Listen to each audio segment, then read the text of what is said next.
Hello and welcome back to Bits and Bobs. Today's video is the life and legacy of King Henry IV of England. We begin though with his father, as you can see here, John of Gaunt, the father of the future Henry IV, at the time of course Prince Henry, and his grandfather was King Edward III, so a very strong link to the throne through his father's side. Now his mother, of course the wife of John of Gaunt, is this person here, who is Blanche of Lancaster. And now Henry IV, or the Prince Henry then, was born in April of 1367 at Bolingbroke Castle. As you can see here, a source representing how it would have looked back in the day. This castle, sadly today, is more of a ruin. Now then, not long after his birth, 10 years later as he was growing up, his grandfather Edward III died, and so Richard II inherited the throne of England. Now, just a little bit of background for you here. During the opening years of the reign of King Richard II, Henry remained in the background while his father ran the government.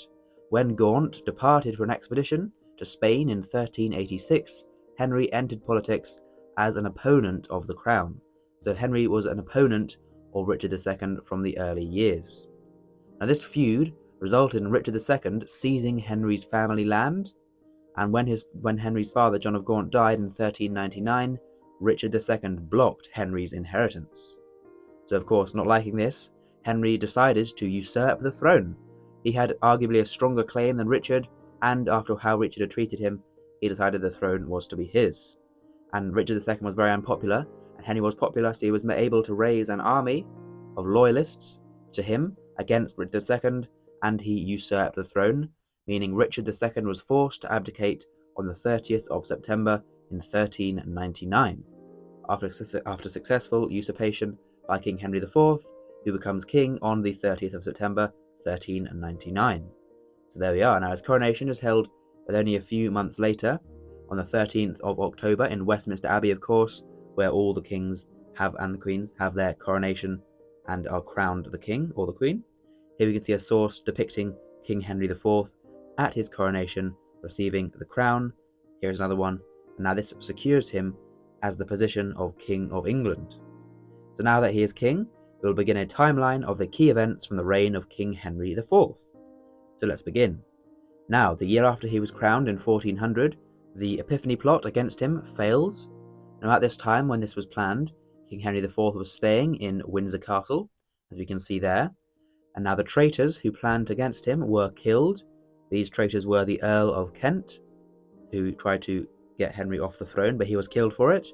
We have the Earl of Huntingdon, again killed for his crimes against the crown, and the Earl of Salisbury, all who had been loyalists to Richard II and attempted to dethrone Henry.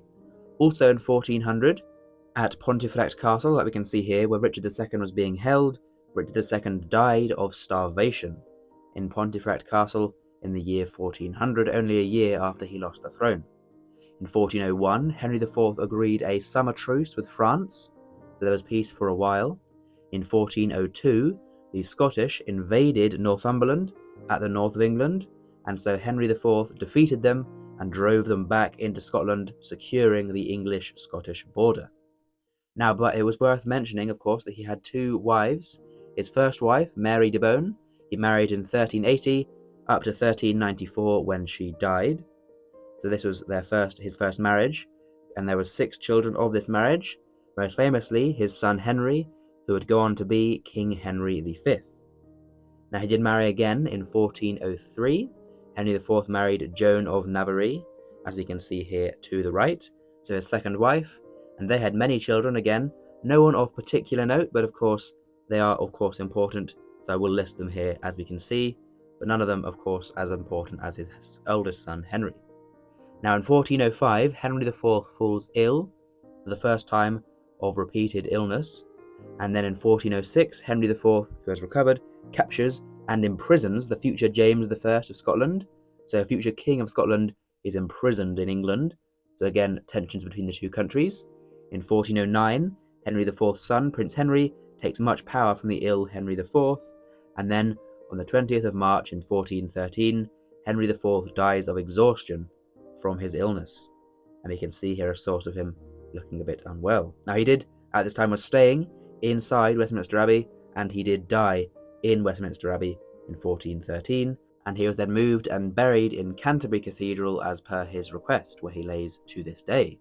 Now the throne was inherited by his son, King Henry, or who became King Henry V, England's greatest warrior king, and a very famous and popular king following his father's reign. So there we are.